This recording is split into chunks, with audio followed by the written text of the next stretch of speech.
বরিশালেও বাড়ছে ডেঙ্গু রোগীর সংখ্যা। প্রতিদিনই নতুন রোগী ভর্তি হচ্ছে শেরেবাংলা মেডিকেল কলেজ হাসপাতালে। বরিশালে ডেঙ্গুতে এবছর ৮ জন প্রাণ হারিয়েছে। চলতি বছর ডেঙ্গুতে মোট মারা যাওয়া ৮ জনের ৫ জনই বরগুনা জেলার। ডেঙ্গুর প্রভাব বিস্তার ঠেকাতে ইতোমধ্যে নড়ে চড়ে বসেছে স্থানীয় প্রশাসন।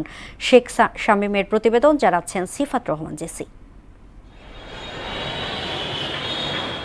চলতি বছরের শুরু থেকে ১৭ জুন পর্যন্ত বরিশাল বিভাগে ডেঙ্গু আক্রান্ত হয়ে হাসপাতালে চিকিৎসা নিয়েছে ২,৬৯৪ জন। ইতিমধ্যে বিভিন্ন সরকারি হাসপাতাল থেকে চিকিৎসা নিয়ে বাড়ি ফিরেছে ২,২৮৮ জন রোগী।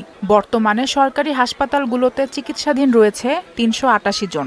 এর মধ্যে বরগুনা জেলায় আক্রান্তের সংখ্যা ১,৬৮৫ জন। প্রাথমিক ট্রিটমেন্ট দিয়েছে ডাক্তাররা, কিন্তু তা মনে হয় না যে পর্যাপ্ত। আমাদের বরগুনার অবস্থা এরকম যে যদি প্রত্যেক ঘরে যদি যাওয়া যায়, যে ৫ জন সদস্যের মধ্যে প্রত্যেক ঘর থেকেই পাওয়া যাবে যে ২-৩ জন করে অসুস্থ।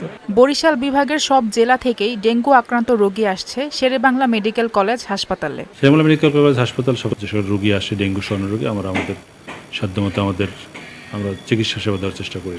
ডেঙ্গু রোগীদের সর্বোচ্চ সেবা প্রদান করা হচ্ছে জানিয়ে সবাইকে সচেতন হওয়ার আহ্বান জানান বরিশাল স্বাস্থ্য বিভাগের পরিচালক ডক্টর শ্যামল কৃষ্ণ মণ্ডল। বরিশালে ডেঙ্গু পরিস্থিতি, রোগীর সংখ্যা অনেক বেশি। সরকারের পক্ষ থেকে আমরা কাজ করতেছি।